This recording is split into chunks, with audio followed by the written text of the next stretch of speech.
नमस्कार दोस्तों, मैं आशा करता हूँ कि आप सभी स्वस्थ होंगे और सुरक्षित होंगे।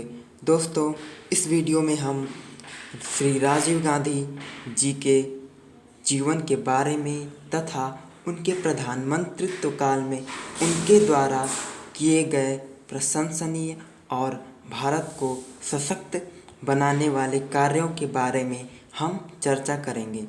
तो मित्रों, आइए इसकी शुरुआत करते हैं। मित्रों, मुझे आशा है कि आपको यह स्पष्ट रूप से दिख रहा होगा। आइए शुरुआत करते हैं। भारत रत्न पूर्व प्रधानमंत्री स्वर्गीय श्री राजीव गांधी जी का जन्म 20 अगस्त 1944 को मुंबई में हुआ था। मित्रों, भारत रत्न से सम्मानित पूर्व प्रधानमंत्री स्वर्गीय श्री राजीव गांधी जी का जन्म 20 अगस्त 1944 को वर्तमान समय मुंबई में हुआ था। मित्रों, 20 अगस्त ये दिन और ये महीना बहुत ही इम्पॉर्टेंट है एग्ज़ाम पॉइंट ऑफ व्यू से, क्योंकि पिछले वर्ष परीक्षा में 20 अगस्त से संबंधित एक प्रश्न पूछा गया था जो कि बहुत ही इम्पॉर्टेंट है। मित्रों, मैं इस वीडियो में आप सभी को बता देना चाहता हूँ कि 20 अगस्त को राष्ट्रीय सद्भावना दिवस के रूप में मनाया जाता है। मित्रों, 20 अगस्त को राष्ट्रीय सद्भावना दिवस के रूप में मनाया जाता है। आइए आगे देखते हैं। उनका बचपन ज़्यादातर तीन मूर्ति भवन में श्री जवाहरलाल नेहरू के साथ बीता। 31 अक्टूबर 1984 को श्री गांधी भारत के सबसे युवा प्रधानमंत्री बने। जैसा कि इसमें लिखा है कि श्री राजीव गांधी जी का बचपन ज़्यादातर तीन मूर्ति भवन। मित्रों, यहाँ पे मैं आप सभी को बता देना चाहता हूँ कि तीन मूर्ति भवन जो कि वर्तमान समय में नई दिल्ली में स्थित है, और यह तीन मूर्ति भवन श्री जवाहरलाल नेहरू का आवास था, और यहाँ पे राजीव गांधी अपने बचपन में ज़्यादातर समय यहीं पे व्यतीत किया करते थे। तथा आगे लिखा है कि 31 अक्टूबर 1984 को श्री राजीव गांधी भारत के सबसे युवा प्रधानमंत्री बने। 31 अक्टूबर 1984 को श्री राजीव गांधी भारत के सबसे युवा प्रधानमंत्री बने।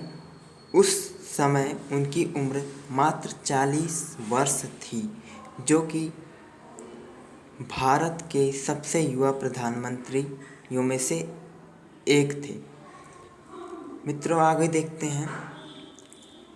वह अपनी मां श्रीमती इंदिरा गांधी की शहादत की पीड़ा झेलते हुए भी उन्होंने असाधारण धैर्य और गरिमा के साथ देश की सेवा करने का बीड़ा उठा लिया।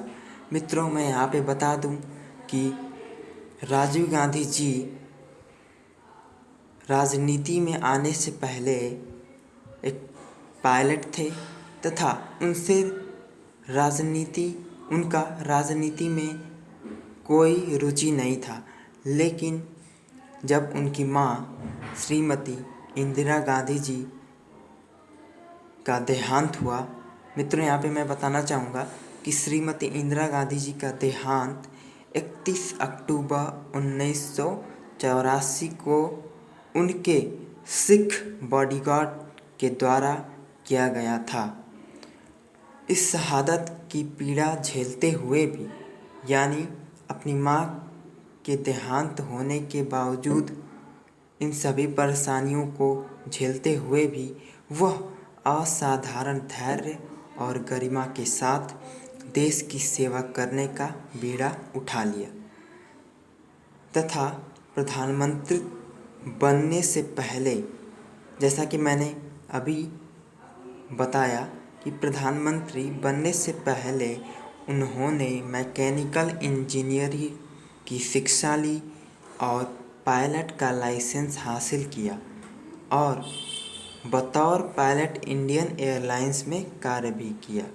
मित्रों, वह प्रधानमंत्री बनने से पहले मैकेनिकल इंजीनियर की शिक्षा लिए, जो कि वह इंग्लैंड से लिए, और उसके बाद 1900 मैं यहाँ पे बता दूँ कि 1968 में दिल्ली फ्लाइंग क्लब प्रवेश परीक्षा को उत्तीर्ण कर यह पायलट का लाइसेंस हासिल किए तथा इंडियन एयरलाइंस में कार्य किए।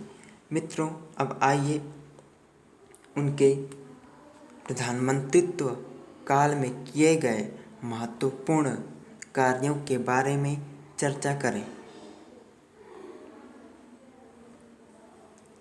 मित्रों, मुझे आशा है कि आप सभी को स्पष्ट रूप से समझ में आ रहा होगा और दिखाई दे रहा होगा।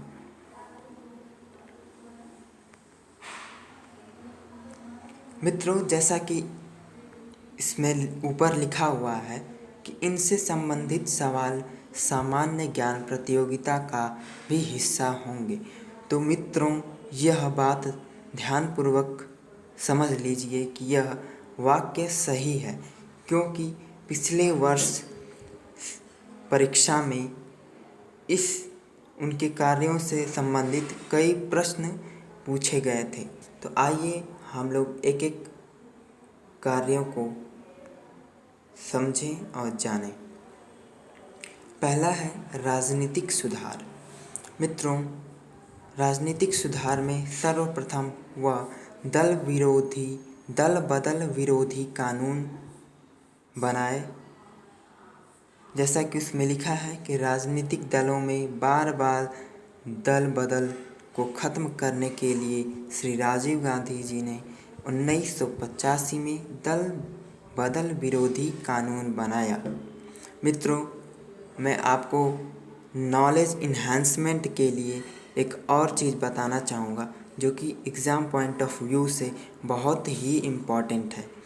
मित्रों, दल बदल विरोधी कानून 1985,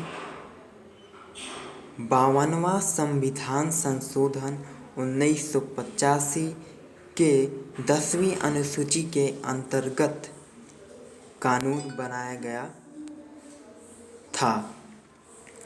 मित्रों, मुझे आशा है कि आपको समझ में आ गया होगा। आइए अगले कार्य पर चलते हैं, को देखते हैं। पंचायती राज। उन्होंने बहुत ही प्रशंसनीय और सशक्तिकरण से संबंधित कई कार्य किए, जैसे कि पंचायती राज। जैसा कि हम देख रहे हैं कि श्री राजीव गांधी सत्ता में आम लोगों की भागीदारी में विश्वास करते थे। उनके प्रयासों के परिणाम स्वरूप 73वें और 74वें संशोधन पारित किए गए, जिससे पंचायतों और नगर पालिकाओं में चुने गए प्रतिनिधियों को सत्ता के अधिकार प्राप्त हुए और 14 लाख महिलाओं सहित 30 लाख से अधिक प्रतिनिधि पंचायतों के लिए चुने गए। आइए अगला कार्य के बारे में जानते हैं।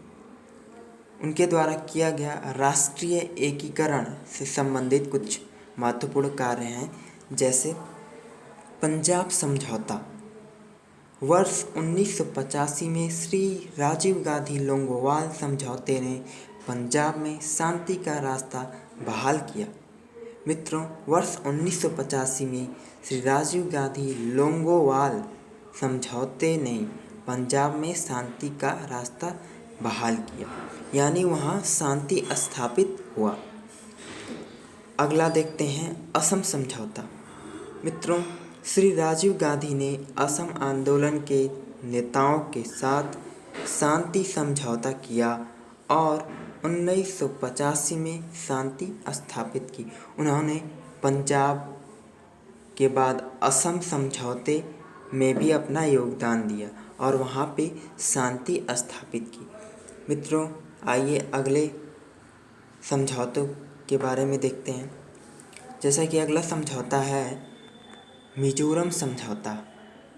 मित्रों, श्री राजीव गांधी जी ने 1946 में मिजो विद्रोह नेता श्री लालडेंगा के साथ एक शांति समझौते पर हस्ताक्षर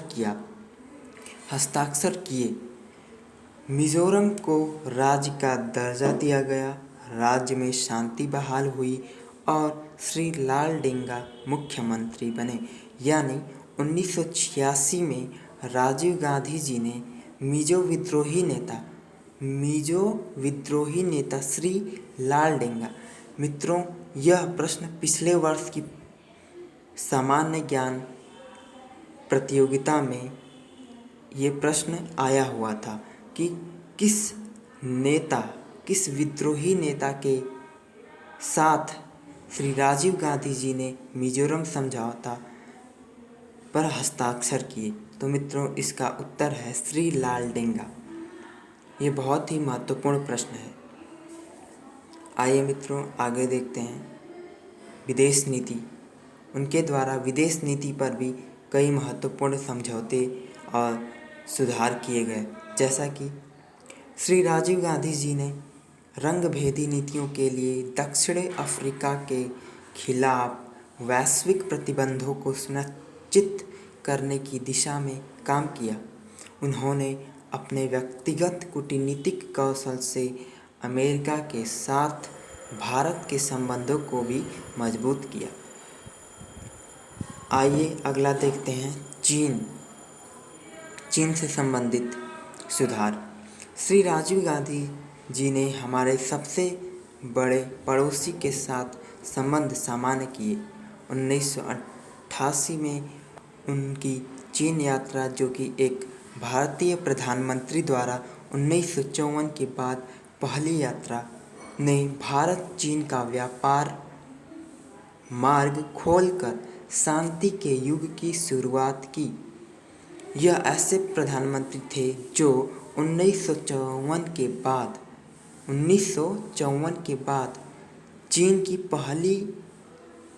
चीन की यात्रा करने वाले पहले प्रधानमंत्री थे तथा उन्होंने वहां भारत चीन व्यापार का मार्ग खोलकर शांति के युग की शुरुआत की। मित्रों, आइए हम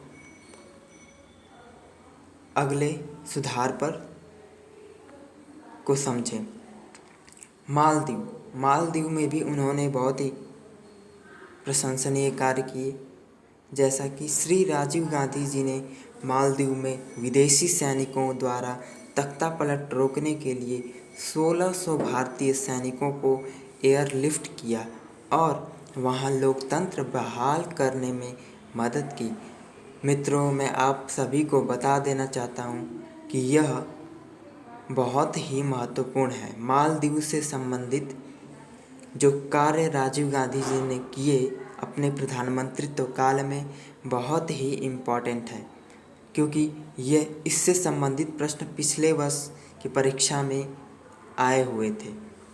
मित्रों, जैसा कि इसमें बताया गया है कि श्री राजीव गांधी जी ने मालदीव में विदेशी सैनिक अर्थात श्रीलंका द्वारा तख्तापलट रोकने के लिए 1600 भारतीय सैनिकों को वायुसेना द्वारा मालदीव भेजा गया।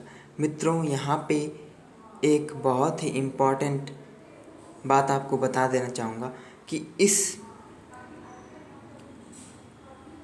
एयरलिफ्ट को एक नाम दिया गया जो कई बड़े बड़े एग्ज़ामों में पूछे जाते हैं।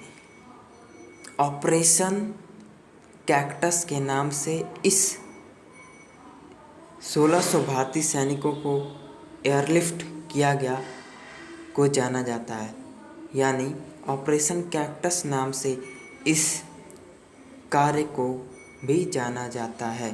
तो मित्रों, आज के लिए इतना ही। बहुत बहुत धन्यवाद। मैं आशा करता हूँ कि आप सभी को ये वीडियो अच्छा लगा होगा।